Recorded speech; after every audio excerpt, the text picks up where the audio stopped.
রিনাদি তুমি দেখবে এর মেয়েই হবে। দেখছো না মুখে ব্রণতে ভরে গেছে, আর ছেলে হলে মুখ গ্লো করতো। বৌমা তুমি একটু ওই বাটিটা নিয়ে আসো দেখি।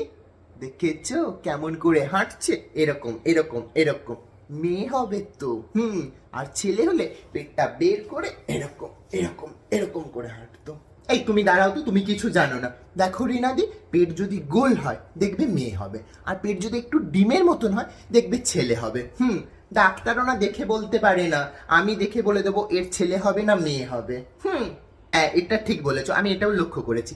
দেখবে যারা দুপুরে বেশি ঘুমায় তাদের দেখবে ছেলে হয়, আর যারা রাত্রে বেশি ঘুমায় তাদের মেয়ে হয়। এর মেয়ে হবে। রিয়াদি এই দেখো শিল ধরেছে, নড়া ধরেনি, মেয়েই হবে। আর দেখবে যাদের বাঁ দিকে পেট বেরিয়ে থাকে তাদের মেয়ে হয়, আর যাদের ডান দিকে পেট বেরিয়ে থাকে তাদের ছেলে হয়। এর তো বাঁ দিকে পেট বেরিয়ে আছে, মেয়ে হবেই।